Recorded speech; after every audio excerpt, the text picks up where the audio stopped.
Started now? Yes, sir. Okay, sir.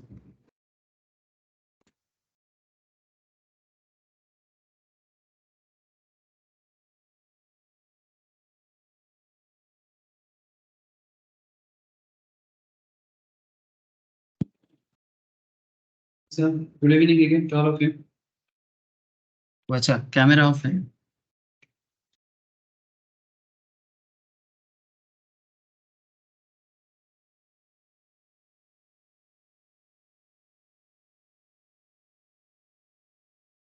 Sir आज ना हम लोग एक बार थ्योरी ऑफ कॉस्ट का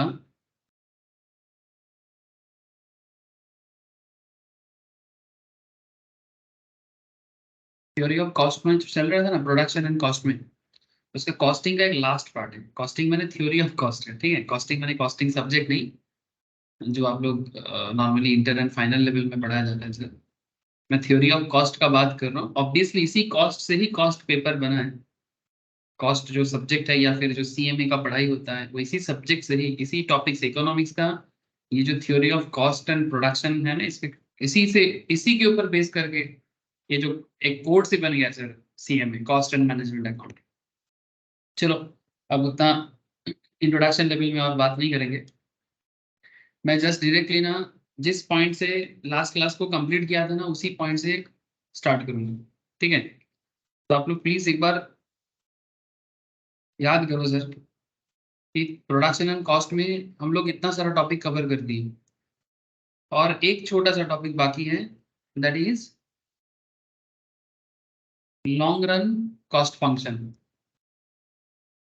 ये छोटा सा क्लास में बात करना जरूरी है. Long run cost function, cost में बेसिकली दो तरह का होता है, ठीक जैसे प्रोडक्शन में होता है वैसा ही कॉस्ट में भी होगा.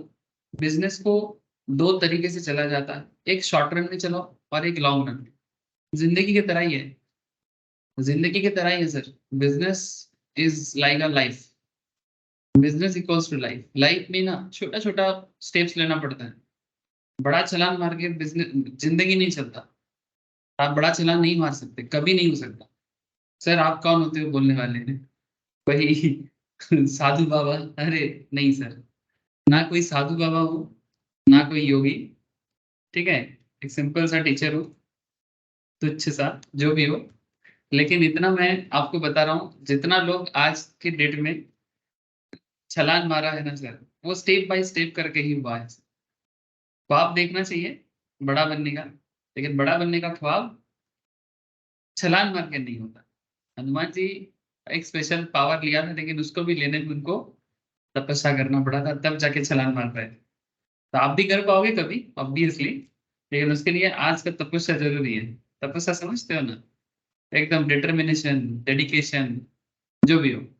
लेकिन मैं वही बात कर रहा हूँ कि बिजनेस में भी दो चीज होता है, कि आपको छोटा छोटा स्टेप में भी बिजनेस किया जाता है और उसी को जब जोड़ दिया जाए तो लॉन्ग रन बन जाते हैं. सर कहना क्या चाहते हो?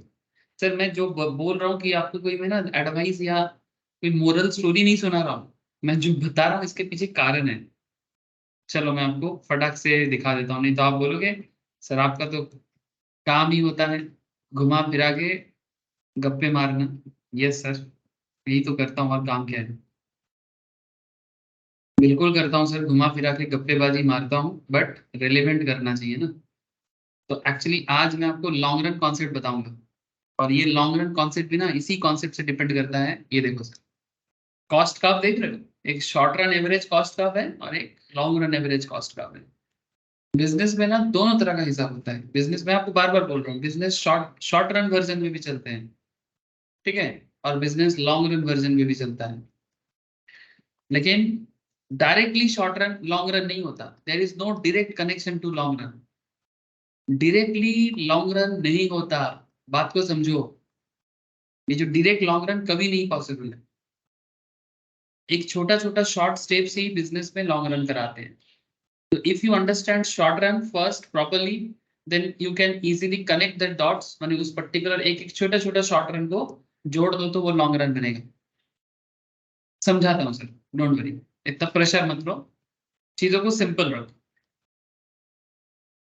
Keep it simple. ये एक्चुअली क्या होता है ना, कई बार मैं देखता हूँ ग्राफ देख के स्टूडेंट को ना टेंशन हो जाता है. सर क्या है ये, तो कभी देखा नहीं, कभी सुना नहीं, देखो नहीं करवे, सुनो नहीं करवे, समझ रहे हो सर? मैंने ना तो कभी देखा है ना तो कभी सुना है, अचानक से क्या एक पेचीदा चीज सामने आ गया। देखो ये क्या है सर, ये ग्राफ ड्रॉ करना मुश्किल नहीं है। ये जो ग्राफ देख रहे हो ना, इट्स नॉट वेरी मुश्किल काम। एक्चुअली ये जो कटोरा वाला शेप लिया है ना, इट्स लाइक अ कटोरा। कटोरा समझते हो ना, बंगाली में जिसको हम लोग बोलते हैं बाटी, बाटी। तो ये जो कटोरा टाइप का शेप या बाटी टाइप का शेप लिया है, इसके अंदर देखो छोटा छोटा शॉर्ट रन कॉन्सेप्ट है, छोटा छोटा शॉर्ट रन कर्व है, ठीक है। और ये एक एक शॉर्ट रन एक्चुअली कैसे हुआ, एक एक शॉर्ट रन को कनेक्ट करके एक लॉन्ग रन बनता है। ये जो मैंने पहले डॉट डॉट मैंने एक्चुअली ड्रॉ कर दिया था, ऐसे नहीं करते हैं। आपको पहले एक एक शॉर्ट रन को ड्रॉ कर लेना चाहिए, लेकिन ऐसा ड्रॉ करके फिर उसको मैच करना कई बार मुश्किल होता है। तो बेहतर ये होता है कि पहले आप लॉन्ग रन को ड्रॉ कर लो और फिर उसके अंदर शॉर्ट रन को दिखा दो, तो फिर ऑटोमेटिकली आपको समझ में आ जाएगा कि ये एक लॉन्ग रन कार्व बना है। लेकिन अभी आपके मन में वैरायटीज ऑफ क्वेश्चन आ सकता है, सर ये लॉन्ग रन का वैसे कटोरा शेप क्यों होता है? मैंने basically it's a type of you. U shape क्यों होता है? एक्चुअली इकोनॉमिक्स में, माइक्रो इकोनॉमिक्स में यू शेप का कॉन्सेप्ट बहुत जोरदार है सर। उससे पहले तो आपको ये समझना पड़ेगा कि सर शॉर्ट रन भी तो यू शेप होता है। ये जो यू शेप कॉन्सेप्ट कैसे हुआ? सर एकदम बिल्कुल इसके पीछे लॉजिक है, हर एक यू शेप के पीछे लॉजिक है। तो एक बार लॉजिक समझ जाओ, ठीक है, बाकी काम आसान हो जाएगा। ठीक है, हड़बड़ नहीं करना है, मैं आपको दिखाने का कोशिश कर रहा था। ये जो मैं बार बार बता रहा हूँ वो आपको कैसे कनेक्ट करेगा, इसलिए बता रहा था कि लाइफ का जैसे हिस्सा होता है कि आप छोटा छोटा स्टेप्स लो। आप देखना, जैसे अभी जैसे एग्जाम जिन लोगों के सामने आ रहा है, वो लोग चिंता कर रहे हैं इतना सारा किताब कैसे सॉल्व करेंगे। अरे भाई, आप सारा सब्जेक्ट को एक साथ देखोगे तो वैसा ही होगा।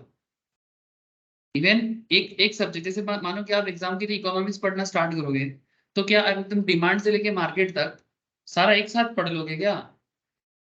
आप एक एक करके स्टेप लो, पहले डिमांड को कवर करो, फिर सप्लाई कवर करो, फिर प्रोडक्शन कवर करो, फिर कॉस्ट कवर करो, फिर मार्केट कवर करो, और सब पहले बेसिक भी एक था, बेसिक भी कवर करो, और बिजनेस साइकिल का भी एक पार्ट होता है किसी किसी का, वो भी कवर करो। सर कहना क्या चाहते हो? सर ये सब मिला देंगे तो इकोनॉमिक्स बनेगा ना, सबको मिलाएंगे तो माइक्रो इकोनॉमिक्स बनेगा। लेकिन आपको अगर सर्टेनली बोला जाए कि पूरा माइक्रो इकोनॉमिक्स पढ़ने के लिए, तो आप पागल हो जाओगे। जोड़ो सर, ये सब चीजों को जोड़ो, जोड़ते जोड़ते बनाओ, एक एक करके बनाओ। ऐसे पढ़ा हुआ है, एक एक करके रिवाइज मारो और फटाफट कंप्लीट करो, और देखना अल्टीमेटली हो जाएगा। लेकिन आप जैसे ही पूरा किताब को देखोगे तो आपको डर लगेगा। सिमिलरली बिजनेस के लिए भी सेम टू सेम, पहली लाखों करोड़ों प्रॉफिट कोई नहीं कर पाता। इवन शार्क टैंक में जो शार्क बैठे हुए हैं ना सर, आप लोग तो मॉडर्न बच्चे हो सब, आप लोग सब एंजल इन्वेस्टर्स के बारे में जानते हो सब कुछ। हम लोग के टाइम पे तो ये सब प्रैक्टिकल कोई शो भी नहीं होता था, किताब पढ़ के ही जितना समझ में आता था। आजकल शो है, एटलीस्ट समझ में आ रहा है कि बिजनेस वर्ल्ड काम कैसे करता है। ये शार्क टैंक में जितना शार्क बैठे हैं, अमन गुप्ता से लेके शादी.com का ओनर तक, ठीक है, या फिर लेंस कार्ड की ओनर तक, इनका बिजनेस अभी भी लॉस में है। किसी किसी का, सबका नहीं। मोस्ट प्रोबेबली बोर्ड का ही प्रॉफिटेबल सिचुएशन है, बाकी सबका बैलेंस शीट अभी भी नेगेटिव हालत में। शार्क है फिर भी लॉस में है, समझ रहे हो सर? उस जगह में बैठे हैं फिर भी लॉस में है। तो मैं कहना क्या चाहता हूँ, अगर ये शार्क होके भी लॉस में चल रहा है, तो छोटा मैंने नॉर्मल लोग क्या सोचते हैं कि नहीं मैं अभी स्टार्ट करूंगा, अभी एकदम अरबपति बन जाऊंगा। Not possible, step by step होगा। तो वही शॉर्ट रन को वही कन्वर्ट करेंगे लॉन्ग रन में। इस चीज को अगर एक बार समझ जाते हो ना, चाहे जिंदगी हो, एग्जाम हो, बिजनेस हो, जॉब लाइफ हो, या पर्सनल लाइफ हो, प्रोफेशनल लाइफ हो, हर चीज में काम आएगा। सर पता नहीं आप कैसे कनेक्ट करते हो, हम लोगों को तो समझ में नहीं आता, कोई बात नहीं, जितना कम समझ आए उतना ही अच्छा है, थोड़ा सा समझ आने से भी काफी है। अच्छा सर, अब इसमें ना कुछ सवाल मेरे मन में भी है, आपके मन में भी है। जैसे एक बहुत बड़ा सवाल कि ये जो मैं बार बार आपको बता रहा हूँ सर, ये सारा कार्व को आप देखो, ये सब यू शेप है, चाहे शॉर्ट रन देख लो चाहे लॉन्ग रन देख लो। पहले तो इसका जवाब मिलना है कि ये सब यू शेप क्यों होता है। चलो देखते हैं, चलो देखते हैं सर यू शेप क्यों होता है, इट्स बिग क्वेश्चन। तो अगर ये शेप का पता लग जाए तो फिर ये शॉर्ट रन और लॉन्ग रन दोनों समझ जाएंगे, तो फिर कुछ नहीं बचेगा, मेन मेन पॉइंट कवर हो जाएगा। मुझे याद है सर लास्ट क्लास में मैं आप लोगों को भल्लाल देव का कहानी, सॉरी बाहुबली और कटप्पा का कहानी सुनाया था। याद है सर सबको? अरे कटप्पा और बाहुबली याद है कि नहीं?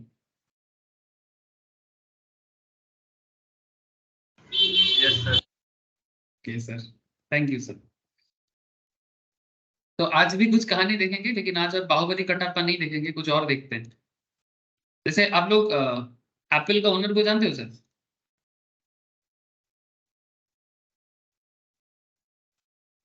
क्या नाम है?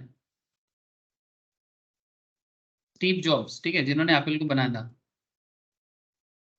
तो इनका एक बहुत बड़ा कॉन्सेप्ट है कनेक्टिंग द डॉट्स, समझते हो सर? कनेक्टिंग द डॉट्स बहुत पॉपुलर एक कॉन्सेप्ट है, स्टीव जॉब्स ने कहा था, जिन्होंने एप्पल को बनाया, ठीक है। देखो क्या बोलता है सर, कहाँ का चीज कहाँ जोड़ रहा हूँ, देखो सर, कोशिश करो समझने का। तो मैं क्या कर रहा हूँ उससे भी बड़ा चीज है, आपको समझ में आना चाहिए। You can't connect the dots looking forward, you can only connect them looking backwards. So you have to trust that the dots will somehow connect in your future. इसका मतलब है कि आप जब डॉट को जोड़ते हो, सामने वाला डॉट के बारे में पता है क्या आपको? मानो आपकी जिंदगी में अलग अलग डॉट्स हैं, डॉट्स बने आपकी जिंदगी का achievement.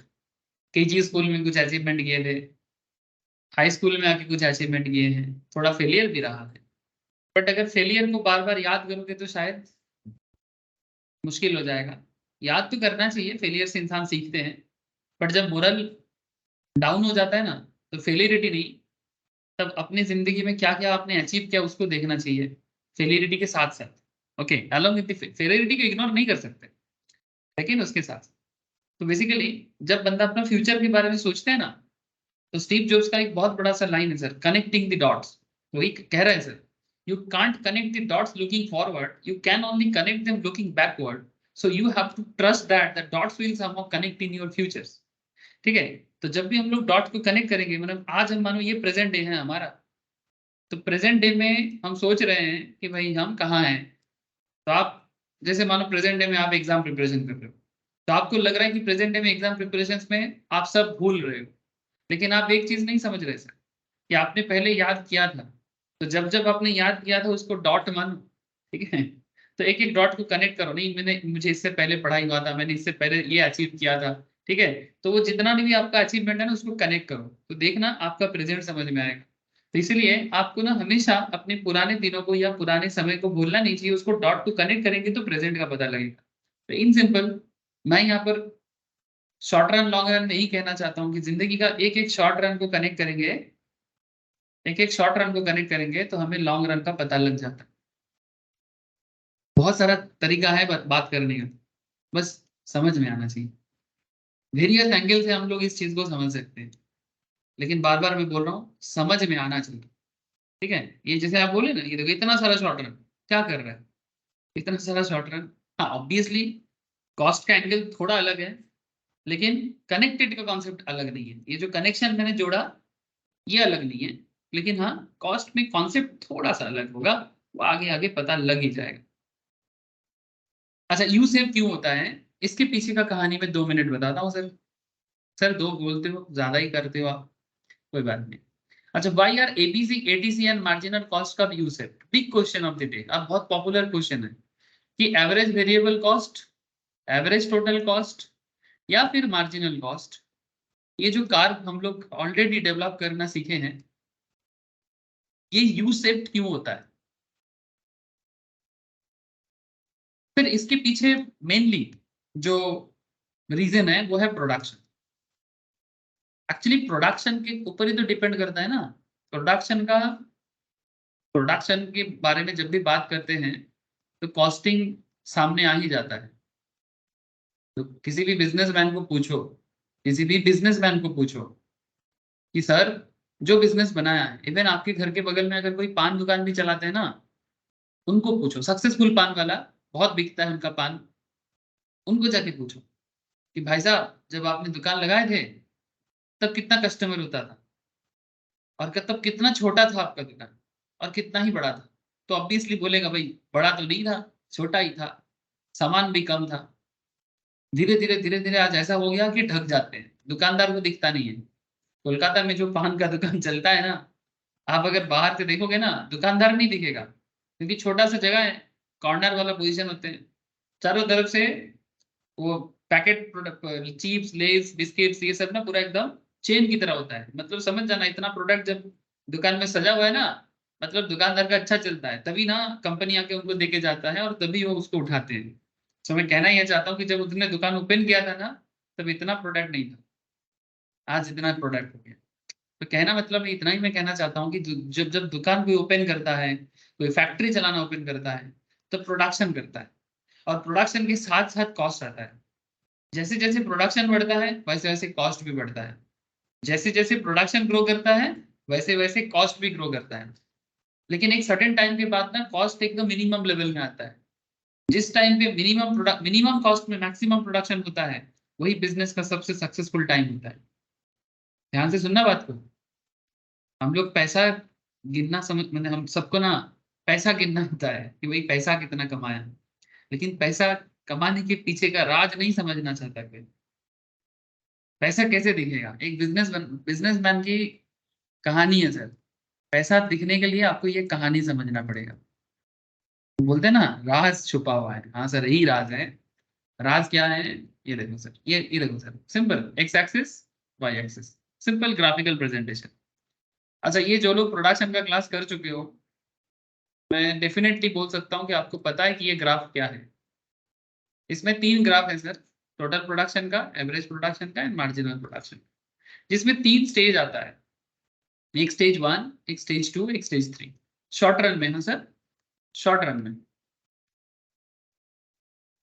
Now here is the catch. Main main बात क्या है सर, मेन बात है कि जब बिजनेस अपना प्रोडक्शन स्टार्ट करता है, ध्यान से देखना सर ना, जब बिजनेस अपना प्रोडक्शन स्टार्ट करता है, धीरे धीरे उसका प्रोडक्शन बढ़ता है, लेकिन टोटल प्रोडक्शन के साथ साथ उसका एवरेज एंड मार्जिनल का एक खेल चलता है। अच्छा, मैं फिर से प्रोडक्शन पे पढ़ाना नहीं चाहता, क्योंकि आपको पता है कि वो बहुत डिटेल्स कॉन्सेप्ट था। बट आपको इतना पता है कि एवरेज प्रोडक्शन आपका बढ़ता जाएगा, मार्जिनल प्रोडक्शन भी आपका बढ़ता जाएगा, तो ऑटोमेटिकली टोटल प्रोडक्शन भी आपका इंक्रीज होता जाएगा, है ना sir. AP increases, MP increases, total is also increases, ये सब आप लोगों को पता है। टोटल एमपी इंक्रीजेस, एमपी माने मार्जिनल प्रोडक्ट, एपी माने average product. Average production increase करेगा, मार्जिनल प्रोडक्शन इंक्रीज करेगा। कॉन्सेप्ट आप लोगों को मैं पहले ही डिटेल्स में प्रोडक्शन की क्लास में बोला हूँ सर। बाई चांस किसी का नहीं हुआ है, मिस हुआ है, लिंक ले लो और कर डालो सर, आज ही कर डालो क्लास के बाद, ठीक है। भूल गए हैं, रिवाइज करना है, जो भी रीजन हो, कर डालो।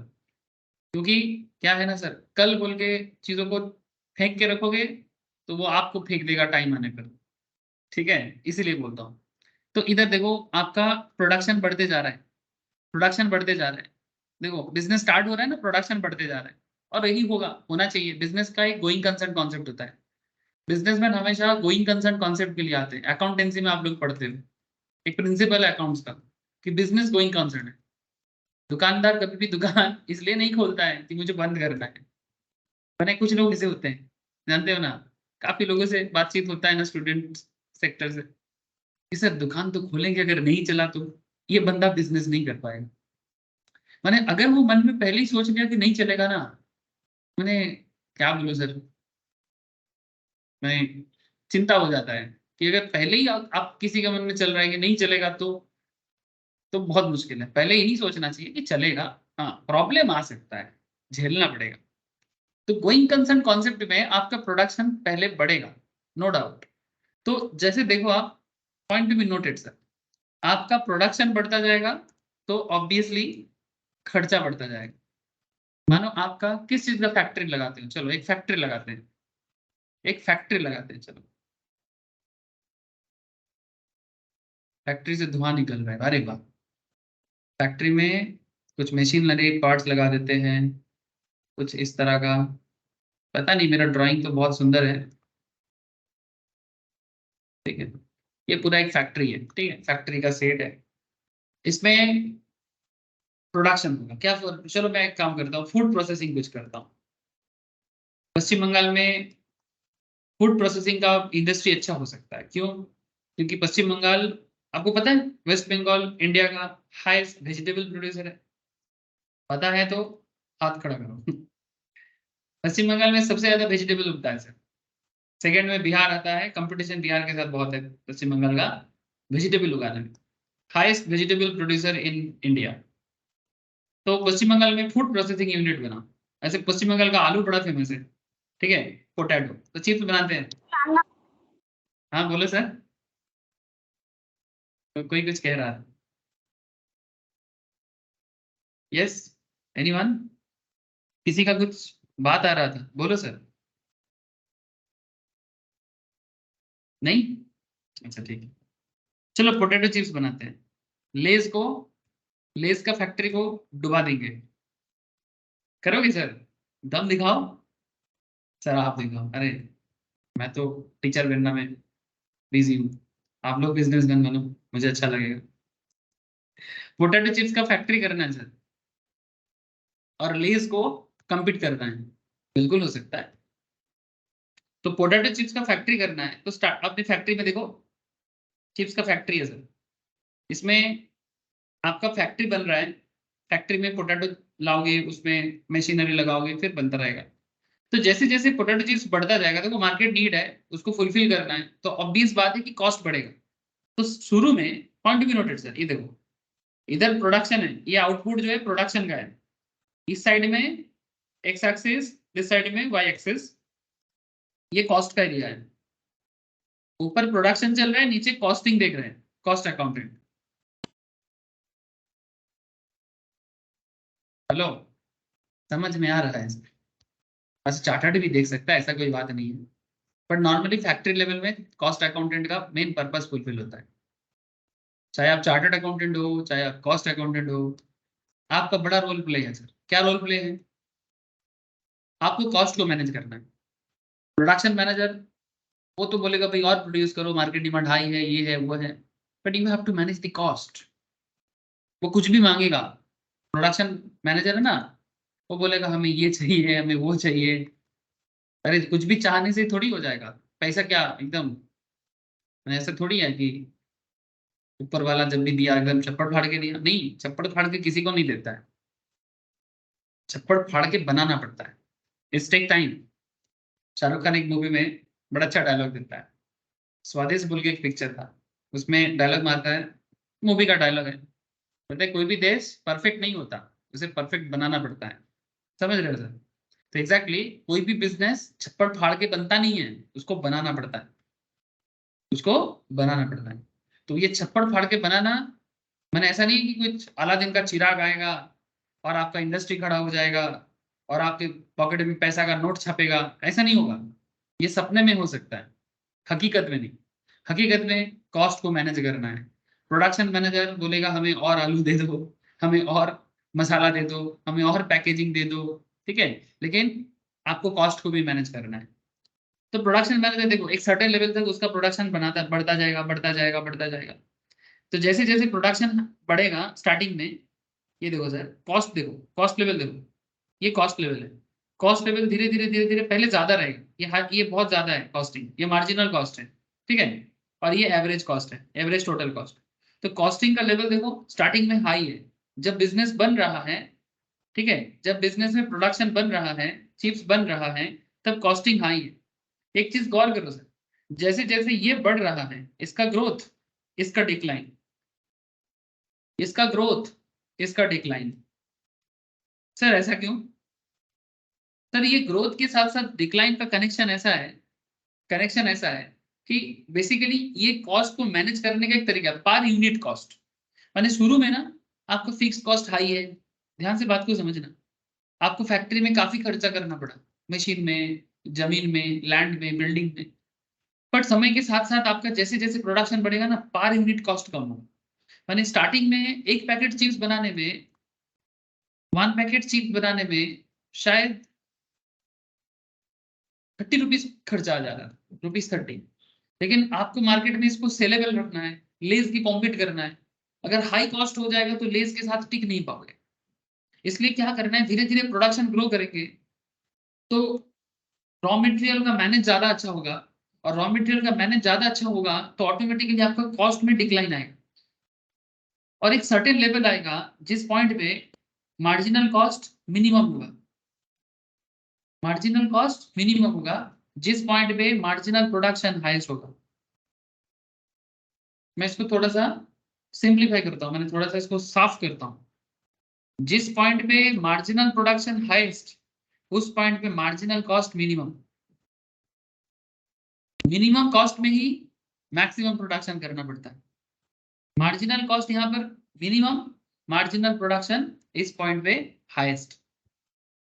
सिमिलरली इधर और एक पॉइंट है सर, देखो जिस पॉइंट पे total average total cost minimum, ये देखो ये वाला। अच्छा ये मत पूछ लेना कि मार्जिनल कॉस्ट नीचे से क्यों कट कर रहा है, लास्ट दिन समझाया था कडप्पा बाहुबली थ्योरी। कडप्पा हमेशा नीचे से ही काट करता है, ठीक है, समझा दिया था लास्ट क्लास में। अच्छा मार्जिनल कॉस्ट और एवरेज टोटल कॉस्ट, तो जैसे जैसे इधर का कॉस्ट कम हो रहा है ये मिनिमम लेवल पे, जिस पॉइंट पे average total cost minimum level पे, उस पॉइंट पे देखो टोटल प्रोडक्शन, या फिर आप ऐसे बोलो एवरेज प्रोडक्शन, ठीक है, एवरेज प्रोडक्शन हाईएस्ट पॉइंट पे। ये देखो ये एवरेज प्रोडक्शन। प्लीज थोड़ा माइंड देखो सर, कंसंट्रेशन मत हिलाओ, पूरी तरह फंस जाओगे। डोंट ब्रेक योर कंसंट्रेशन, बार बार रिक्वेस्ट कर रहा हूँ, कंसंट्रेशन बिल्कुल ना हिलाओ, इधर उधर मत करो कुछ देर के लिए। एवरेज प्रोडक्शन जिस पॉइंट पे हाईएस्ट है उस पॉइंट पे एवरेज कॉस्ट मिनिमम है। मतलब समझ पा रहे हो सर, ये बिजनेस का सुखद दिन है। सुखद माने बांग्लाते बोले सुखेर समय चलছে। मिनिमम कॉस्ट मैक्सिमम प्रोडक्शन, इससे बढ़िया हो नहीं सकता। आपको पता है कितना सारा बड़ा बड़ा बिजनेस बंद करना पड़ा, कॉस्ट मैनेज नहीं कर पाए बोल। हिंदुस्तान मोटर एम्बेसडर का गाड़ी बनाता था, टाइम टाइम के साथ साथ कॉस्ट मैनेज नहीं कर पाए, और कॉस्ट मैनेज नहीं हो पाएगा तो मार्केट में सेल नहीं कर पाओगे, कंपटीशन में दूसरा गाड़ी निकल जाएगा, और दूसरा गाड़ी अगर निकल जाएगा तो फिर एम्बेसडर पीछे रह गया, फिर फैक्ट्री बंद करना पड़ा। फिर एक फ्रेंच कंपनी आके अभी उसको एक्वायर किया है 80 करोड़ से। ओरिजिनल बिजनेस तो गया ना सर, समझा करो। बिग बाजार, बड़ा बड़ा दुकान बनाया, बड़ा बड़ा मॉल बनाया, कॉस्ट मैनेज नहीं कर पाया। मैंने your ultimate aim is minimum cost maximum production, minimum cost maximum production. ये जितना बार अचीव कर पाओगे उतना बार आप बेनिफिट में रहोगे, और जब जब आपका प्रोडक्शन कॉस्ट हाई हो जाएगा आपका बिजनेस मुश्किल में पड़ेगा। 2020 में टाटा मोटर्स, मैं आपको रियल बात कर रहा हूँ, 2020 में कोरोना तो चलो, कोरोना का प्रॉब्लम तो था, मैं कोरोना का बात नहीं कर रहा हूँ। कोरोना के टाइम पे टाटा मोटर्स का बहुत खराब हालत हुआ था। एक शेयर का दाम 100 रुपए में चला गया था। ऐसे उस टाइम पे और भी कंपनीज का प्रॉब्लम हुआ था, मैं ऐसा नहीं बोल रहा हूँ, बट कोरोना के कारण इफेक्ट भी था। Look at sir, Tata motor का एक शेयर का दाम 2020 में 2020 में ₹100 था, मैं मजाक नहीं कर रहा हूँ, दिखा देता हूँ आपको। देखो ₹82 यहाँ पर शो कर रहा है। इसके पीछे not only corona is the reason, corona is one of the big reason, but उससे भी साथ एक और बड़ा रीजन है। टाटा मोटर का दो बड़ा कंपनी है, जैगुआर एंड लैंड रोवर। और टाटा मोटर का और एक प्रॉब्लम हुआ था, गाड़ी में ना एक चिप यूज होता है लग्जरी कार में, जिसका प्रोडक्शन पूरा बंद हो गया था, और टाटा मोटर इसका प्रोडक्शन नहीं कर पा रहा था, उसका टेक्निक भी थोड़ा मुश्किल में आ गया था, रॉ मटेरियल कॉस्ट हाई हो गया था, तो लैंड रोवर जैगुआर का सेल वर्ल्ड वाइड गिर गया था। 2020 का बात करूं, 2020। और शेयर का दाम उससे पहले देखो कहाँ था, 2016 में देखो, 17 में भी, 18 में भी देखो, खराब तो नहीं था, लेकिन सेल गिर रहा है। Look at sir, business problem में आ रहा है, कॉस्ट मैनेज नहीं हो रहा है, गाड़ी बिक नहीं रहा है। हेलो, कॉस्ट बढ़ रहा है, गाड़ी बिक नहीं रहा है, सेल कम हो जा रहा है, और सेल के साथ साथ शेयर का दाम भी गिर रहा है, और फिर कोरोना आ जाता है। अगर 200 टका भी शेयर का दाम चलता तो ठीक था, लेकिन कोरोना के कारण और कम हो गया, 80 रुपीज, 74 रुपीज मिनिमम में चला गया। इस टाइम पे काफी सारे स्टूडेंट ने खरीदा है सर, जो क्लास में था। हो सकता है और भी लोगों ने लिया होगा, बिल्कुल लिया होगा, बट मैं मेरे क्लास का बात कर रहा हूँ। किसी किसी ने 100 लेने, मैं लिया था 100 में, मैं ही लिया था 100 में, 100 पे लिए, अभी भी होल्ड कर रहा हूँ सर। आप समझ रहे हो कि प्रॉफिट का हालत देख सकते हो सर। मैं ये बात प्रॉफिट के लिए नहीं बता रहा हूँ, मैं ये बता रहा हूँ आपको, ये बताने का कोशिश मैं कर रहा हूँ आपको कि सर बिजनेस का अंदर का बात को समझोगे तो हर जगह में बेनिफिट में रहोगे। अब फिर से आ जाते हैं इकोनॉमिक्स में। देखो सर, मैंने और कुछ नहीं किया, और मैं अपने स्टूडेंट को भी जो सजेशन दिया, इकोनॉमिक्स के एंगल से दिया। सभी कुछ मुझे पूछ रहा था, जब 100 से 200 हुआ ना, तब बोला सर बेच दे क्या, 100 टका प्रॉफिट हुआ है। मैं बोला आप टाटा मोटर्स को नहीं जानते। रिसेंटली क्या हुआ पता है, Jaguar Land Rover highest sale किया आज तक का। तो जो अभी भी होल्ड में है, आप समझ लो उसका प्रॉफिट कहाँ गया है। और जो 200 टका प्रॉफिट करने के बाद बिक गया, मैंने सेल करके निकल गया, वो अभी सोच रहा है। ये नॉलेज के ऊपर डिपेंड करता है, आपका नॉलेज आपको पेशेंसफुल बनाता है, ज्ञान इंसान को स्थिर बनाता है, चंचल नहीं। ज्ञानी इंसान देखना हमेशा स्थिर होता है, चंचल नहीं है। चंचलता जब ऐसे, इसका मतलब क्या मैं बहुत ज्ञानी हूं, नहीं। जिस पॉइंट में मैं ज्ञानी हूं मैं स्थिर हूं, जिस पॉइंट पे मैं अज्ञानी हूं मैं चंचल बन जाता हूं, मैंने मेरा माइंड फ्लक्चुएट करेगा। इसलिए मैं हमेशा बोलता रहता हूँ ज्ञान बढ़ाओ, चंचलता दूर हो जाएगा। मैंने स्टेबल माइंड का सबसे बड़ा मतलब, मैं क्यों स्टेबल माइंड के बारे में बात कर रहा हूँ, जो लोग 100 का शेयर खरीदा था 200 में बेच दिया, वो चंचल हो गया। हाँ नहीं, और शेयर शायद नहीं गिरेगा, मैं 100 टका प्रॉफिट कर लिया, बहुत कर लिया, ठीक है, वो निकल गया। लेकिन जो लोग होल्ड करके रखा, वो क्या सोच रहा है, नहीं बिजनेस में दम है भाई, इसका धीरे धीरे कॉस्ट कम होता गया, फिर कोरोना भी चला गया, चीप मैन्युफैक्चरिंग कंपनी का भी बिजनेस वापस आ गया, टाटा मोटर्स भी धीरे धीरे कॉस्ट को कम किया, कॉस्ट कम किया तो प्रोडक्शन ग्रोथ हुआ, इंडियन मार्केट में भी मार्केट आया, इलेक्ट्रिक व्हीकल में मार्केट बनाया, टाटा नेक्सॉन उसका सबसे बड़ा एग्जाम्पल है। इंटरनेशनल मार्केट में जैगुआर लैंड रोवर में मार्केट बनाया, और फिर आज जाके शेयर का दाम 722 में चल रहा है। ये कहानी नहीं है, हकीकत है। अब आपको फिर से इकोनॉमिक्स में लेके आ जाऊंगा सर। कनेक्शन कर पा रहे हो सर, बिजनेस का अंदर की बात बता रहा हूं। अब आपको यू शेप का पता लग गया। देखो, कॉस्ट पहले ज्यादा रहता है, फिर धीरे धीरे कंपनी कोशिश करता है कि मिनिमम करना है इसको।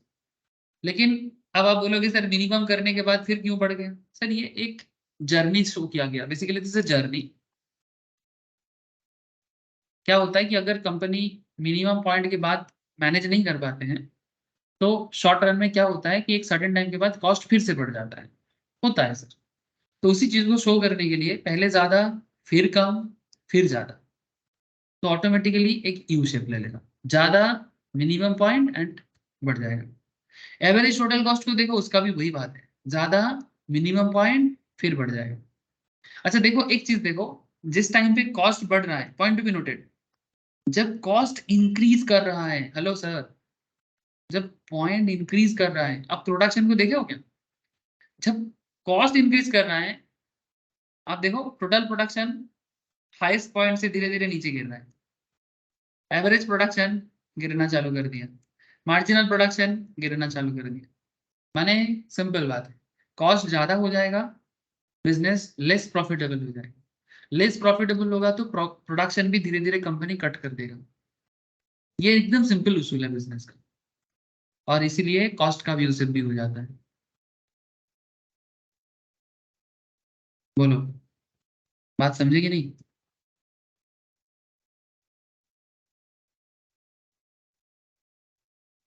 प्लीज बताइएगा सर, ग्राफ समझ में आएंगे नहीं, यू शेप समझ में आएंगे नहीं, प्रोडक्शन एंड कॉस्ट का रिलेशन समझ में आएंगे नहीं, बहुत सारा सवाल है। बोलो सर, हाँ ना जो भी है बोलो, हाँ ना जो भी है बोलो। हाँ हाँ हाँ सर।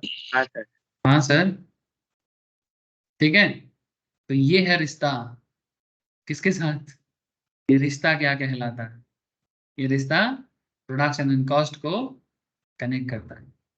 सर सीरियल देख के आए हो क्या? अरे बचपन में चलता था घर पे, देखता था, माँ बहन लोग देखते थे ना, ये रिश्ता क्या कहलाता है, स्टार प्लस में एक शो चलता था। ओके सर, ये तो हो गया सेप, ठीक है, कि क्यों यू सेप होता है, रीजन पता लग गया।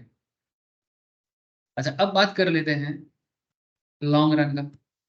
अब शॉर्ट रन का कॉन्सेप्ट अगर आपको समझ में आ गया, अब आपको वही चीज समझना है, कनेक्टिंग द डॉट्स, माने छोटा छोटा शॉर्ट रन को जोड़ के लॉन्ग रन बना लेना है। एक एक शॉर्ट रन को जोड़ेंगे और लॉन्ग रन में तब्दील कर देंगे, बाकी और कहानी में कुछ नहीं है।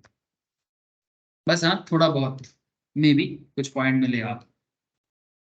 Sir long run average cost है, इसे ना एलएसी कार भी कहते हैं। क्या कहते हैं सर? LAC car. अच्छा इसका और भी कुछ नाम है सर, इसे ना एनवेलप कार भी कहते हैं सर, इसे ना प्लानिंग कर भी कहते हैं। कितना सारा नाम दे दिया सर। सर नाम का लोड मत लो सर, लोड मत लो, समझो। एनवेलप, एनवेलप माने समझते हो ना, इसको हम लोग बंगाली में बोलते हैं खाम। जैसे लेटर आता है ना खाम के अंदर, तो वैसा ही इसका नाम एनवेलप इसलिए पड़ा। अच्छा लॉन्ग रन तो क्यों पड़ा आपको समझ में आ गया, क्योंकि हम लोग लॉन्ग रन में पढ़ेंगे इसको, कि लंबा समय के लिए, more than 1 year, more than 2 year, more than 3 year, more than 4 year, more than 5 year, चलता जाएगा, बिजनेस चलता जाएगा, तो लॉन्ग रन। अच्छा अब सवाल उठता है सर एनवेलप का नाम क्यों पड़ा?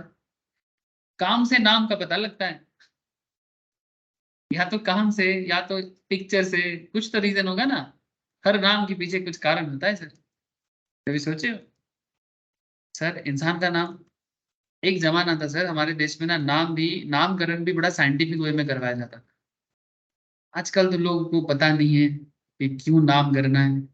वो बच्चे, वो ज्योतिष को बुलाया जाता था, ज्योतिष को बुला के नामकरण होता था, ज्योतिष भी उस लेवल का ज्योतिष होता था, एस्ट्रोलॉजर भी इस लेवल का एस्ट्रोलॉजर होता था, जिसका सच सच में बहुत नॉलेज होता था, और फिर नामकरण होता था, जो भी हो।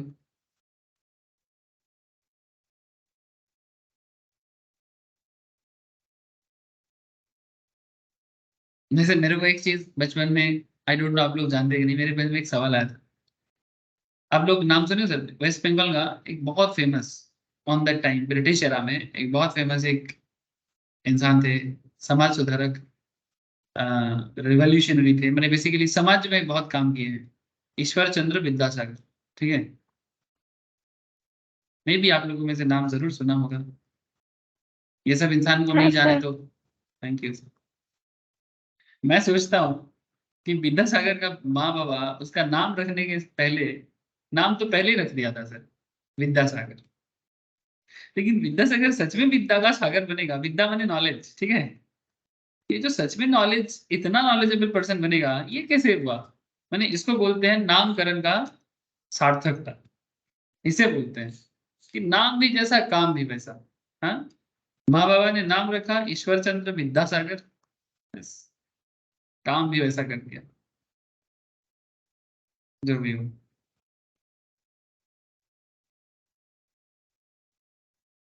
ऐसे मैं सुना हूँ विद्यासागर बाद में आया, विद्यासागर टाइटल मिला था उनको इतना नॉलेज के कारण, ऐसा भी मैं सुना हूँ, बट हो सकता है नाम पहले भी दे दिया होगा, जो भी हो।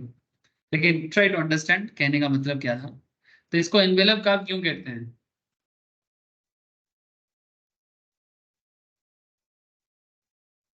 सर जैसे एक बड़ा सा एनवेलप के अंदर, ठीक है, छोटा छोटा चीजें आ जाते हैं ना, वैसे ये बड़ा सा एनवेलप है जिसके अंदर छोटा छोटा कार्ड को, ग्रीटिंग्स कार्ड नहीं देखा आप लोगों ने, एक बड़ा सा खाम के अंदर छोटा छोटा कार्ड घुसा देते हैं, वैसा ही it's look like envelope, looks like envelope, इसलिए नाम पड़ा है एनवेलप का।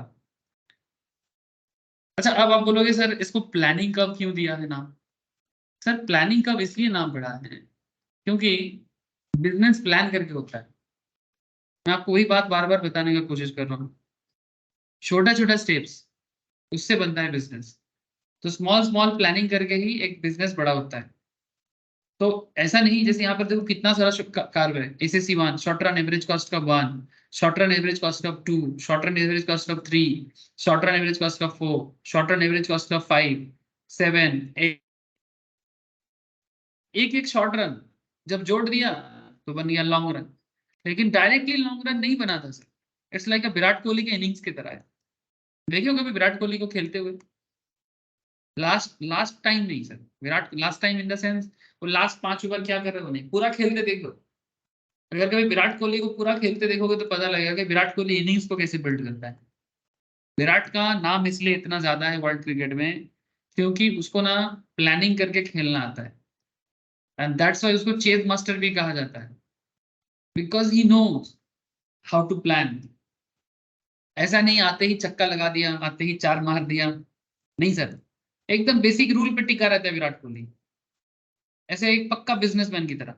उसको पता है कि कब स्ट्राइक रोटेट करना है, कब 4 लगाना है, कब गियर शिफ्ट करके छक्का लगाना है, ये विराट को पता है। और वही वो बाकी सबसे अलग हो जाता है। रोहित शर्मा विराट से भी ज्यादा टैलेंटेड प्लेयर है,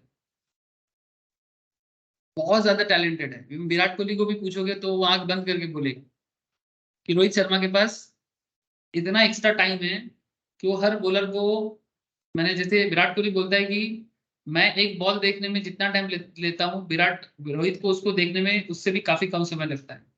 बट इतना टैलेंट होने के बाद भी रोहित शर्मा विराट कोहली नहीं बन पाया। ऐसे मैं कंपेयर नहीं कर रहा हूँ, मैं कंपेयर नहीं करना चाहता, सबका अपना अपना एबिलिटी है।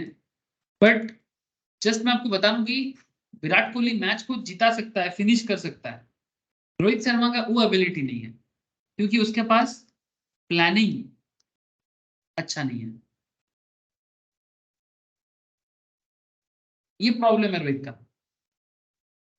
इसका मतलब मैं कहना ये चाहता हूं कि रोहित शॉर्ट रन के लिए ठीक है, पर लॉन्ग रन पूरा कॉन्सेप्ट को डेवलप करने के लिए विराट कोहली का कॉन्सेप्ट एकदम बिजनेसमैन की तरह है, पक्का बिजनेसमैन, एकदम टॉप क्लास बिजनेसमैन की तरह है। इसका मतलब ये नहीं कि रोहित शर्मा का जो टैलेंट है मैं उसको छोटा दिखा रहा हूँ, नहीं सर। हाईली टैलेंटेड है, दुनिया को पता है, आपको भी पता है। लेकिन फॉर अंडरस्टैंडिंग में आपको बताने का कोशिश किया कि जस्ट लाइक विराट कोहली का इनिंग्स की तरह है। अब ये प्लानिंग करके ही बनता है, बिजनेसमैन को भी सेम टू सेम प्लानिंग करना चाहिए। एक पहले 1 ईयर का प्लान बनाओ, पहले दुकान में अपना जो शॉप खोले हो या फैक्ट्री लगा ना चिप्स का, पहले लोकल मार्केट में अपना चिप्स को बेचने का कोशिश करो। पहले एक पूरा कोलकाता शहर में नहीं करना है, पहले कुछ एरिया लेना है, लोकेलिटी लेना है। मानो आप चाहते हो कि एक चिप्स बनाना है, लेस को टक्कर देना है, तो लेस को टक्कर देने के लिए, ठीक है, टू कम्पीट लेस, आपका चिप्स को आप क्या करना चाहते हो, नॉर्मली क्या लोग गलती कर बैठते हैं, उसको लगता है कि वो आते ही चिप्स को टक्कर दे देगा, यानी लेस को टक्कर दे देगा या बीकाजी को टक्कर दे देगा। ऐसा नहीं होता सर, ऐसा नहीं होता है। मैं आपको रियल बिजनेस प्रॉब्लम बता रहा हूँ। लोगों को बहुत कुछ लगता है, आपको ना शुरू में ना छोटा छोटा लोकेलिटी से शुरू करना चाहिए। आप पहले कोशिश करो कि आप जिस एरिया में हो, ठीक है, से फॉर एग्जांपल कोई चाहेगा नहीं मेरा प्रोडक्ट पूरा कोलकाता में होगा, हाँ होगा, एक दिन आएगा पूरा कोलकाता में आपका प्रोडक्ट होगा। सपोज आप कोई गांव से बिलोंग करते हो, ठीक है, सपोज आप इस एरिया से बिलोंग करते हो, तो ट्राई करो ना आपका प्रोडक्ट कम से कम इस एरिया में डिस्ट्रीब्यूट हो। अच्छा चलो, आपको लगता है लोकल एरिया में कब प्रॉब्लम है तो दूसरे एरिया में चले जाओ, ठीक है, आप इधर प्रॉब्लम है इधर चले जाओ, कोई एक मार्केट को पकड़ो, प्लान करो, इधर प्लान करो, ठीक है, फिर सेकेंड प्लान इधर करो, ठीक है, फिर आसपास का एरिया को कवर करो, ठीक है, छोटा छोटा एरिया को कवर करो। कवर करने के बाद फिर देखो कि आपके पास कैपिटल आएगा, आपके पास रिसोर्सेज बढ़ेगा, फिर वही प्रोडक्ट कोलकाता मार्केट में एंटर करो। मैं एक एग्जांपल दे रहा हूँ, बाकी जो समझ जाएगा वो समझ जाएगा। समझदारों को इशारा काफी होता है। बट प्रॉब्लम क्या है ना, आपको पहले ही लगता है नहीं मुझे पहले ही बड़ा सा फैक्ट्री बनाना है। नहीं, मैं बात करता हूँ ना, काफी स्टूडेंट्स है जिसको बिजनेस का भूत है, उसको लगता है नहीं पहले एकदम टाटा बिरला अंबानी बन जाएंगे। अरे भाई, टाटा बिरला अंबानी भी प्लान करके टाटा बिरला अंबानी बना है। तुम आज जो देखते हो, आप उनका कल नहीं देखा, कल देखते तो शायद ये बात कभी ना करते। बोलता है सक्सेसफुल इंसान का सक्सेस देखता है, उसका जूता घिसना कोई नहीं देखता, उन्हें वो उसका प्लानिंग पीरियड कोई नहीं देखता। वही मैं आपको बता रहा हूँ। तो इसीलिए इसका दूसरा नाम है प्लानिंग कर्व। और प्लानिंग कर्व में आपका छोटा छोटा कॉस्टिंग रहेगा, छोटा छोटा कॉस्ट कर्व। आपको पता है मुकेश अंबानी का बापा, माने सॉरी बाबा या पापा जो भी हो पापा और बाबा मिला के बापा बोल दिया, जो भी हो। मुकेश अंबानी का पिताजी, ठीक है, धीरू भाई अंबानी, रिलायंस को जिन्होंने बनाया। आज रिलायंस को हम लोग किस कारण से जानते हैं? आज हम लोग रिलायंस को इस कारण से जानते हैं कि रिलायंस के पास दुनिया का सबसे बड़ा पेट्रोकेमिकल रिफाइनरी है जामनगर में। दुनिया का सबसे बड़ा केमिकल फैक्ट्री भी उसके पास है। दुनिया का सबसे बड़ा कपड़ा मार्केट भी उसके पास है। लेकिन आपको बता दूं सर, ये धीरूभाई अंबानी पहले ना, ये गुजरात के गांव से निकल के इस यमन में आके काम किया था। यहाँ पे फैक्ट्री में तेल बेचता था। फिर यहाँ से निकल के ऐसे नहीं, रातों रात 4-5 साल काम किया, कुछ पैसा जुगाड़ किया। फिर अपने गुजरात के जिस एरिया में उसका छोटा सा गांव था ना, वहां पर कुछ दिन काम किया। फिर बोला कि नहीं, कुछ पैसा कमा, इधर कुछ होगा नहीं, फिर बॉम्बे चला गया। फिर बोला कि हमको मुंबई जाना है। फिर मुंबई कुछ पैसा लेके गया, अपने साले को साथ में लेके गया। फिर वहां पर मुंबई में जाके कपड़ा का काम करने का शुरुआत किया, कपड़ा और मसाला, मसाला ट्रेड करता था। और क्योंकि उसका इंटरनेशनल आइडिया था, तो वो ना पहले यमन से ना कुछ रॉ मटेरियल यहाँ से लाता था और इधर का कुछ चीज इधर बेचता था मसाला में। और क्लोथ भी कारोबार करता था, जो थोड़ा सा इजी भी था। लेकिन अब वो पहले ना सिर्फ ट्रेड करता था। लेकिन मुंबई का जो मंडी है ना, कपड़ा का मंडी, इंडिया का सबसे बड़ा कपड़ा का मंडी हुआ करता था उस टाइम पे। उसमें ना ऑक्शन मेंबरशिप होने से तभी एंटर होता था। तो उसके माने मेंबरशिप पाने के लिए वो बहुत कोशिश कर रहा था। लेकिन ब्रिटिश का और बड़े बड़े माने उस ऑन दैट टाइम ब्रिटिश लोगों का इतना बोलबाला था कि धीरूभाई अंबानी का जगह ही नहीं बन रहा था। फिर बहुत मुश्किल करके, बेसिकली एक तरह का बोलो तो यूनियन करके, ठीक है, मैंने साम दाम दंड भेद हर चीज का यूज करके फिर वो जाके यूनियन का मेंबर बना। उसके बाद विमल कंपनी खड़ा किया था। पहले केला सिल्क बोल के एक ब्रांड लाया था, सिल्क का कपड़ा, औरत के लिए, लेडीज के लिए। फिर उसी ब्रांड का, उसी कपड़ा का पैसा से विमल ब्रांड बना, जो आज ओनली विमल के नाम से जाने जाते हैं। रातों रात नहीं हुआ है, इसके पीछे शायद 10 साल का मेहनत है। मैं बस एग्जाम्पल के लिए यूज कर रहा हूँ। तो यही प्लानिंग तो बन पाओगे सर, अदरवाइज नहीं। चाहे एग्जाम हो या बिजनेस, बार बार बोल रहा हूँ, इसीलिए इस कार्व का दूसरा नाम है प्लानिंग कर्व। समझ पा रहे हो सर?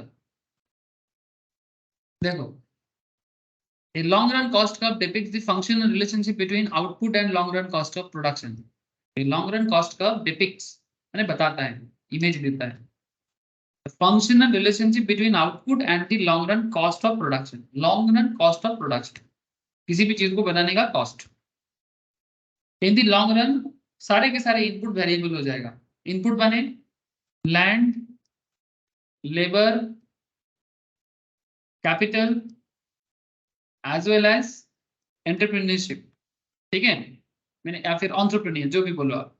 ऐसे तो ये फ्रेंच वर्ड है, इंग्लिश लोग इसको एंटरप्रेन्योर कर दिया, बट इसका एक्चुअल प्रोनाउंसिएशन एंटरप्रेन्योर होता है। सर इतना प्रोनाउंसिएशन मुझे नहीं आता है, सीरियसली बता रहा हूँ। ऐसे तो बहुत सारा प्रोनाउंसिएशन है।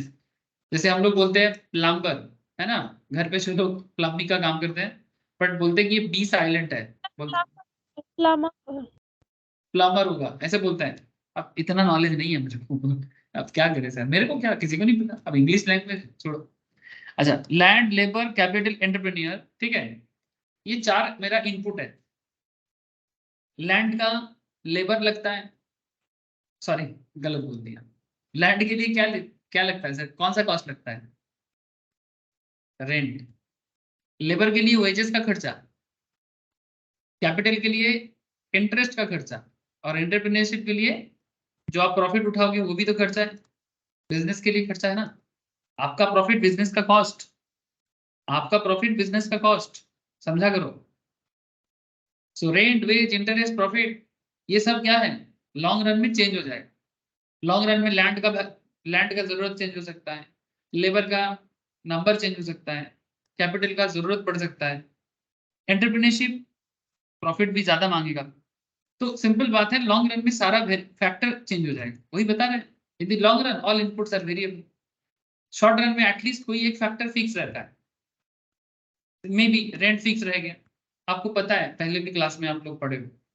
बट शॉर्ट रन में सॉरी लॉन्ग रन में सारा वेरी, सब वेरी करेगा, all factors are variable. Just practically सोचो, चीजें सिंपल हो जाएगा। अच्छा, because cost that are fix in short run can be change in long run. Because cost that are fixed in short run can be change, मैंने short run में जो fix cost होता था, मैंने जो जो कॉस्ट आप फिक्स सोचते थे, जैसे रेंट का कॉस्ट अगर शॉर्ट रन में फिक्स था, मानो आज अगर आप कोई जगह के लिए 30,000 का रेंट भरते हो, लॉन्ग रन में शायद ये 30,000 नहीं रहेगा, ये 40 या 35 हो जाएगा, चेंज हो जाएगा। इसलिए कहते हैं because cost that are fixed in short run can be change in long run, accordingly there are no TFC और एएफसी। कोई टोटल फिक्स कॉस्ट या एवरेज फिक्स कॉस्ट नहीं होता है in the long run. There is no distinction between total cost and TBC. Long run में total cost और total variable cost में कोई फर्क नहीं किया जाता। तो फिर हम लोग दोनों में से कोई भी एक टर्म यूज करेंगे, या तो टोटल कॉस्ट बोलेंगे या तो टोटल वेरिएबल कॉस्ट बोलेंगे, जो भी बोलो मतलब वही है। ठीक है। Similarly there is no distinction between average total cost and average variable cost. मैंने आप एवरेज टोटल कॉस्ट और एवरेज वेरिएबल कॉस्ट में भी कुछ फर्क उतना नहीं है, मतलब सेम ही होता है। ठीक है, कुछ भी यूज करो, इंटरचेंजेबली यूज कर सकते। इसलिए हम लोग क्या बोलेंगे, एलएसी बोलेंगे, लॉन्ग रन एवरेज कॉस्ट। क्या बोलेंगे sir, long run average cost. अब आपको मैं ग्राफिकली बताता हूं कि क्या मतलब है। देखो, इन the long run firm will produce the output at which short run average cost is minimum. Long run में फर्म उस पॉइंट पे प्रोडक्शन करना चाहता है अपना आउटपुट को जिस पॉइंट पे short run average cost minimum होता है। दैट इज जहां जहां शॉर्ट रन कर्व अपने मिनिमम पॉइंट को टच करता है, वही बिजनेस का प्रोडक्शन एरिया है। देखो, जहां जहां मैंने बिंदी दिया ना, जहां जहां मैंने बिंदी पुट किया, ये सब मिनिमम पॉइंट है, ये सब मिनिमम पॉइंट है। तो जो सबसे मिनिमम होगा वही बिजनेस का सबसे ऑप्टिमम लेवल होगा। जो सबसे मिनिमम होगा वो बिजनेस का ऑप्टिमम लेवल होगा। इसका मतलब है business always wants to achieve this point and wants to stay at that point. Achieve भी करना चाहेगा और स्टे भी करना चाहेगा। मुश्किल है, उसी में मजा है। समझ रहे हो सर, मुश्किल है तभी तो मजा है।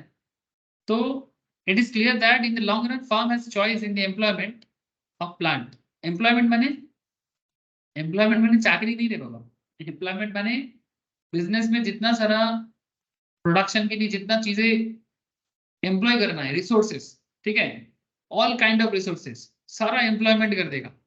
And it will employ the plant which yields minimum possible unit cost for producing given output. एक बिजनेस को करने के लिए आपका जितना फैक्टर है सब एम्प्लॉय कर दो। एम्प्लॉय मैंने डाल दो, मैंने लैंड लैंड का जरूरत है, लैंड में खर्चा करो, लेबर का जरूरत है, लेबर में खर्चा करो, उसको एम्प्लॉयमेंट बोल रहे हैं। कैपिटल का जरूरत है, कैपिटल में खर्चा करो, जो करना है करो, but try to minimize the possible unit cost. मैंने आप चिप्स बना रहे थे, एक पैकेट चिप्स बनाने में जितना मिनिमम खर्चा हो सकता है उतना करके देखो, नहीं तो कंपटीशन में मुश्किल हो जाएगा। एक इंटरनेशनल कंपनी है, दुनिया उसको सलाम करता है, पर इंडिया में वो बिजनेस नहीं कर पाया। फोर्ड मोटर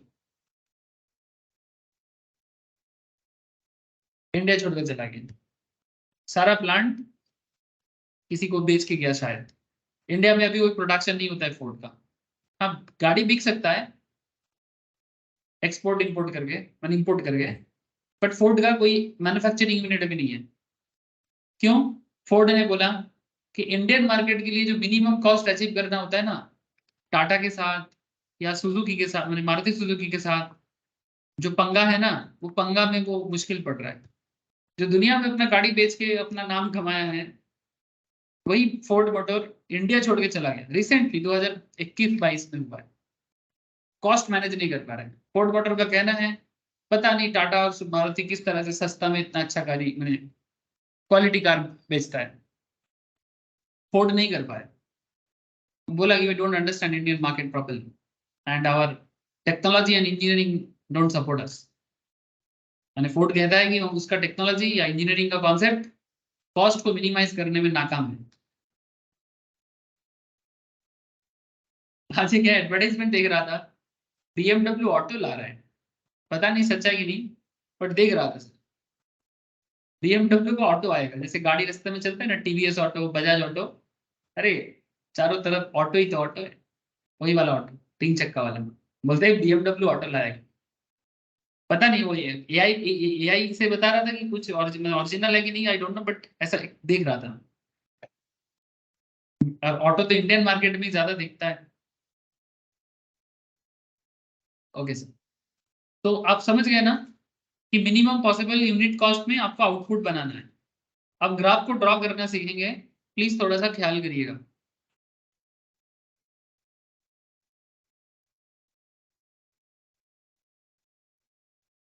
एक एक्स एक्सिस डालो, एक वाई एक्सिस डालो, जस्ट मैं इसको कॉपी करूंगा, ठीक है, जस्ट इसको मैं कॉपी पेस्ट करूंगा। ध्यान से देखना सर। देखो सर, एक बिजनेस का जो आउटपुट हो सकता है वो आप एक्स एक्सिस में डालो, और जो उसका कॉस्ट हो सकता है, एवरेज कॉस्ट, आप उसे वाई एक्सिस में डालो। अच्छा, ये जीरो लेवल है, मैंने ओरिजिन है, इसमें A B C and D, और बीच में क्यू पॉइंट देना। कारण बताता हूँ कि क्यों, किस लिए। अब इसमें देखो, सबसे पहले ना मैं एक काम करता हूँ, कार्व को ड्रॉ कर लेता हूँ, तो फिर ड्राइंग थोड़ा इजी हो जाएगा।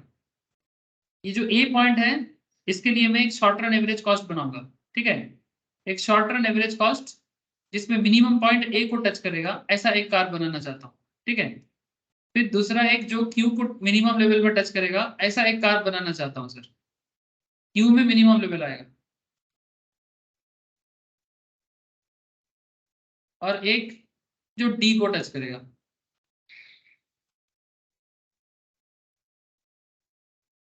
अब इसमें लुक एट सर, ये जो ए पॉइंट है, इसको मैं इस पॉइंट के साथ टच करता हूं, मैंने इसका मिनिमम पॉइंट के साथ। और एक पॉइंट आप इधर भी कर सकते हो, ए, अच्छा एक बी पॉइंट भी है ना सर, अच्छा इधर बी लगा दो, इसको बी के साथ लगा दो। अच्छा, एक सी पॉइंट भी है, सी इस पॉइंट पे दे सकते हो। अच्छा, एक क्यू पॉइंट है देखो, यहाँ पर क्यू पॉइंट है। एक पॉइंट आप यहां से खींचो, 1 2 3 4 5, मैं जस्ट कॉपी किया, कुछ नहीं किया। अब मैं आपको मतलब समझाता हूँ कि कॉपी करने के पीछे का रीजन क्या है। ये जो 3 कार्व मैंने यहाँ पर ड्रॉ किया, ये सब शॉर्ट रन एवरेज कॉस्ट है, SSC 1, SSC 2 एंड लास्ट वाला है SSC 3। Short run average cost का 1 है, शॉर्ट रन एवरेज कॉस्ट का 2 है, शॉर्ट रन एवरेज कॉस्ट का 3 है। से फॉर एग्जाम्पल ये फर्स्ट ईयर का है, ये सेकेंड ईयर का है, या फिर एक ही साल के अंदर या 2 साल के अंदर एक बिजनेस का एक planning area, short run planning area.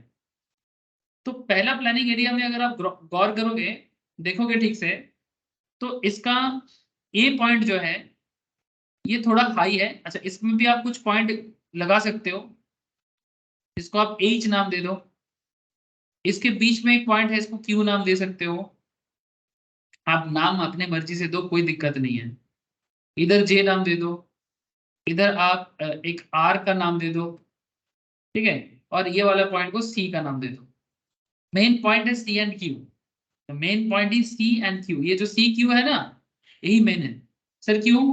क्योंकि C एंड Q बिजनेस का वो पड़ाव है, that stage of the business, जहां पर बिजनेस वो अचीव कर पाया जिसके लिए वो सोच रहा था, कि बिजनेस का आउटपुट मैक्सिमम लेवल में जा रहा है और कॉस्ट को भी वो मिनिमम कर पाए।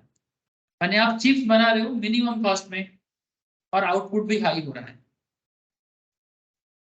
तो इसका मतलब है this is your successful area, this is your successful area.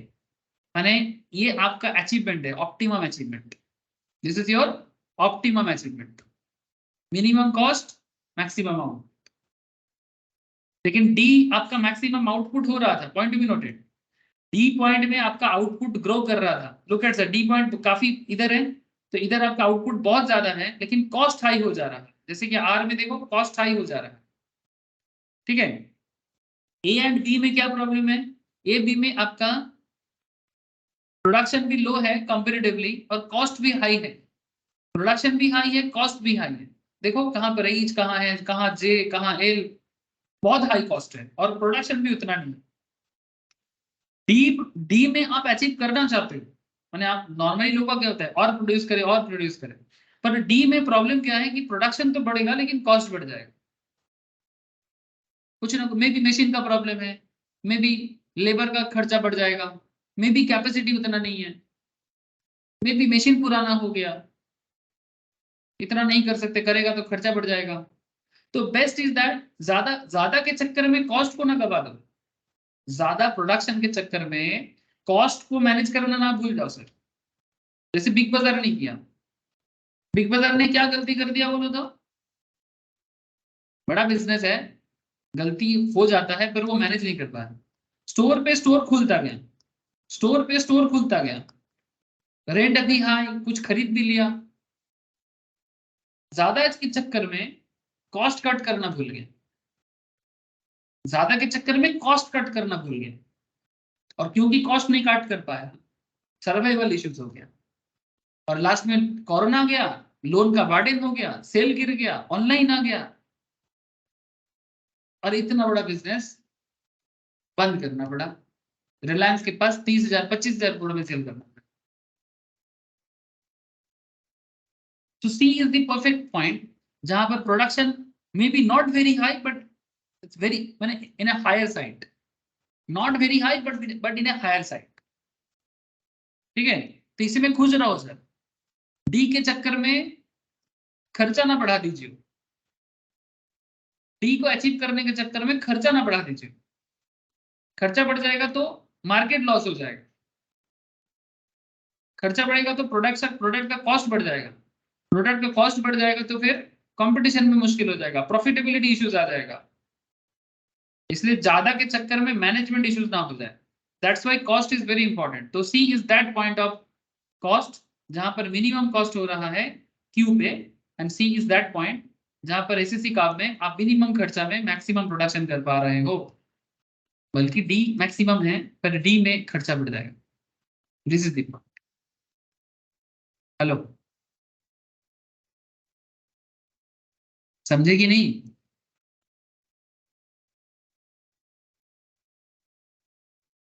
हाँ सर।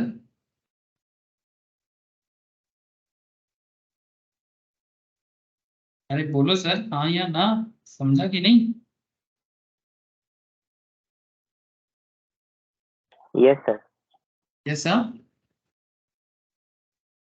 अब सेम थिंग, सेम थिंग, एक एक शॉर्ट रन, ठीक है। अब इसमें एसएससी 1 है, 2 है, 3 है। सिमिलर पॉइंट में अब अगर आपका प्लानिंग टाइम थोड़ा अगर ज्यादा होगा, प्लानिंग हॉराइजन अगर बिजनेस में थोड़ा बड़ा होगा, तो ऐसा एक एसएससी नहीं, ऐसा 8-10 एसएससी हो सकता है। तो यहाँ पर 7 लिया गया है, 7-8 लिया गया है। एसएससी 1 है, एसएससी 2 है, एसएससी 3 है, SSC 4 is there, and SSC 4 को यहाँ पर इंपॉर्टेंट रखना क्योंकि वो बीच में है। SSC 5 is also there, SSC 6 is also there, and SSC 7 is also there. इसमें से सबसे लोएस्ट पॉइंट कहाँ अचीव किया? जब कंपनी क्यू आउटपुट कर रहा है, जब क्यू आउटपुट कर रहा है। अच्छा देखो, इधर आउटपुट कम है पर कॉस्ट हाई है, ये देखो, इसका कॉस्ट देखो, इसका कॉस्ट देखो, इसका कॉस्ट देखो, ये कॉस्ट लाइन है ना, इधर कॉस्ट है, ये एवरेज कॉस्ट है, तो ऊपर साइड में कॉस्ट दिख रहा है और नीचे साइड में प्रोडक्शन दिख रहा है, ये प्रोडक्शन है। तो प्रोडक्शन हाई करने के चक्कर में कॉस्ट ना हाई हो जाए, प्रोडक्शन हाई करने के चक्कर में कॉस्ट ना हाई हो जाए। तो इसलिए आपको क्या करना है, एक ऑप्टिमम लेवल मैनेज करना है, ऑप्टिमम लेवल मैनेज करना है। यानी अगर मैं क्रिकेट के लैंग्वेज में बोलूं, ज्यादा रन करने के चक्कर में ज्यादा बॉल ना खा लो, फिर इंडिया हार जाएगा। पुराने जमाने में कुछ क्रिकेटर था, ठीक है, नाम तो नहीं ले सकता, बट बहुत क्रिकेटर ऐसा ही करता था, तब भी इंडिया में अच्छा बैट्समैन था। इंडियन क्रिकेट का बात करूं, आप लोगों को क्रिकेट समझ में आता है क्योंकि मैं मोटा मोटी 94-95 से क्रिकेट देखना चालू किया, जब मेरा उम्र 4-5 साल का था। तो मेरे को काफी बचपन से क्रिकेट समझ आता था, आई डोंट नो क्यों, बट एक क्रेज था इंडिया का, मेरे जैसा और भी बच्चे हैं इंडिया में। तो तो मैं काफी समय से देख रहा हूँ क्रिकेट। तो मैं एक चीज देखा, उस टाइम पे बैट्समैन ना खुद के लिए खेलता था। और नॉट जस्ट इंडिया, पाकिस्तान में भी ऐसे ही था। पाकिस्तान तो आज भी करता है, पर इंडिया उस पर्टिकुलर इशू से बाहर निकला। मैंने अपने 50 होगा, अपना 50 करना है, अपना 100 करना है।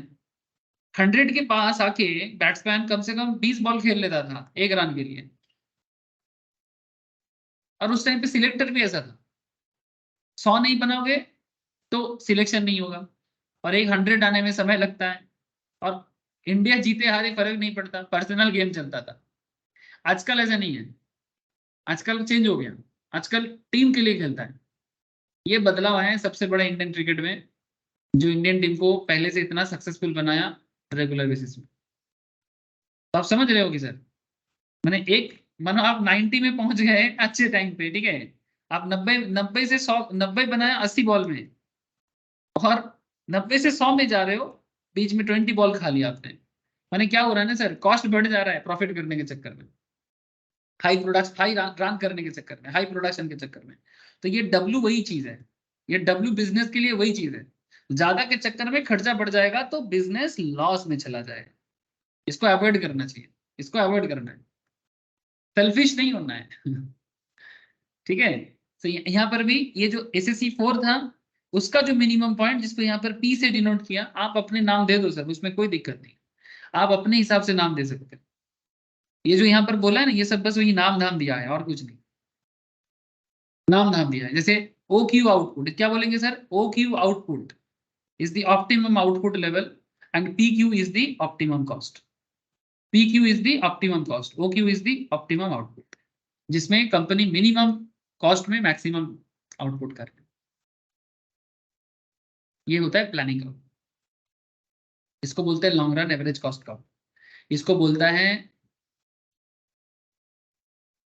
क्या बोलता है हमारे, क्या था, planning curve, long run average cost curve as well as envelope curve.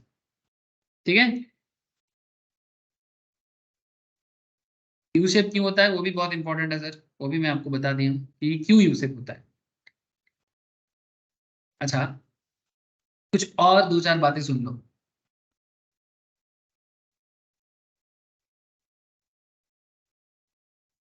और दो चार बातें सुन लो। Explanation of the U shape of the LAC का। अच्छा, ये एलएसी नॉर्मली क्या होता है, long run average cost normally U shape ही होता है ना, क्योंकि शॉर्ट रन भी यू शेप है। तो सारे के सारे शॉर्ट रन को अगर जोड़ देंगे ना, तो यू यू ही बन जाएगा। ये 7 एसएसी है, 7 शॉर्ट रन एवरेज कॉस्ट है, इसको जोड़ेंगे तो क्या बनेगा, एक यू शेप का बन जाएगा ना। पॉइंट क्या है कि ये कभी कभी एल शेप भी होता है। सर कब बनता है सर, ट्रेडिशनली यू शेप होता है, but in modern technology the LAC will be L shaped because after getting economies of scale a firm will always try to minimize the cost, and in this way curve will perfectly flat। समझाता हूँ। कहता है sir कि आज की date में, point भी noted, आज की डेट में एक बार अगर बिजनेस अपना इकोनॉमी अचीव कर लेता है, मिनिमम कॉस्ट में आने के बाद, यहाँ पर कॉस्ट हाई था, ठीक है, ये कॉस्ट लेवल देखो, हाई लेवल कॉस्ट है, ये देखो ये कॉस्ट लाइन है, ये आउटपुट लाइन है, हाई लेवल कॉस्ट है। एक बार मिनिमम हो गया ना, इसके बाद उसको यहाँ से हटाना मुश्किल हो जाता है। बड़ा बिजनेस एक बार अपना मार्केट ले लेता है ना, फिर वो और उस पॉइंट से उठता नहीं है, कॉस्ट उसी पॉइंट में रह जाता है। मैंने, जब ऐसा होता है ना कि एक बार कॉस्ट मिनिमम करने के बाद अगर कोई पर्टिकुलर बिजनेस उसी पॉइंट में रह जाता है, तो एलएसी कार्व और यू सेप नहीं होता है, तब वो एल सेप रह जाता है। ठीक है, समझ गए सर। ये कब हो सकता है, जब बिजनेस हाई फाई टेक्नोलॉजी कर रहा है, जब business top level technology develop कर रहा है, कॉस्ट उसका कम होता जाएगा। और अगर कॉस्ट कम और कम, दिन पे दिन कॉस्ट घट रहा है या फिर कॉस्ट मैनेज हो रहा है लगातार, normally in case of big business जो 100 साल से चल रहा है, आईटीसी, टाटा, रिलायंस, बिरला, जो इतना समय के लिए चल सकता है, इसका मतलब क्या है, वो कॉस्ट को मैनेज कर पा रहा है, तभी वो चल पा रहा है। ज्यादातर देखना लोकल आसपास के, आपके आसपास का माहौल देखना, दुकान चल रहा है, पर कुछ साल बाद दुकान बंद करना पड़ रहा है, क्यों? कॉस्ट मैनेज नहीं कर पा रहा है, खर्चा नहीं उठ पा रहा है, due to planning, due to planning, due to cost management. और कॉस्ट मैनेजमेंट प्लानिंग का एक सबसे बड़ा हिस्सा है। इसीलिए तो चार्टर्ड अकाउंटेंट का पढ़ाई था, कंपनी सेक्रेटरी की भी पढ़ाई था, मैंने सीएस बाद में आया, पर सीएमए का जरूरत इसीलिए पड़ा। जो लोग आप लोगों का फ्रेंड लोग हैं या फिर आप लोगों में से कुछ लोग हैं जो सीएमए का पढ़ाई करते हैं, इसीलिए पढ़ते हैं। सीएमए का मेन पर्पस इसीलिए बनाया गया था कि वो कॉस्ट एंड मैनेजमेंट कर सके, क्योंकि बिजनेस का एक बहुत इंपॉर्टेंट हिस्सा है ये, जिसके बिना बिजनेस सोच भी नहीं सकता। सर यही है। अब जिन लोगों का मार्केट हो चुका है वो मार्केट का लिंक लेके मार्केट का रिवाइज कर लो एक बार, और जिनका मार्केट नहीं हुआ है वो मार्केट आगे पढ़ेगा। ठीक है, मैं पढ़ाऊंगा आगे आगे मार्केट। और क्वेश्चन प्रैक्टिस के लिए my note as well as your institute note, जहां से मर्जी प्रैक्टिस करो, पर प्रैक्टिस करते रहो sir. Practice makes a man perfect, practice makes a nation great. I hope कि समझ में आया सर पूरा। ठीक हो जाए नहीं? अरे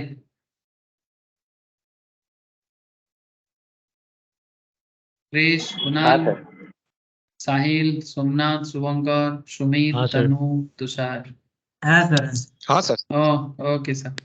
ठीक है, फिर कल मिलते हैं आप सबसे, कल दोपहर को 3 बजे, जिन लोगों का टेस्ट है, जिनका क्लास है 3 साढ़े 3। ठीक है, आ जाना স্যার सर। কিন্তু কালকে তো 5টার সময় বলেছিলেন। কাল 5টায় বলা আছে তোদের? হ্যাঁ হোয়াটসঅ্যাপে তো 5টায় বলেছিলেন। আচ্ছা ঠিক আছে, আমি সেটা দেখে নিচ্ছি একবার। কনফার্ম করে দিও একবার। হ্যাঁ করে দিচ্ছি। ঠিক আছে, ঠিক আছে। Okay sir, bye. Thank you sir sir. Economics তো ইউনিট বাই ইউনিট তো? হ্যাঁ বুঝলাম না।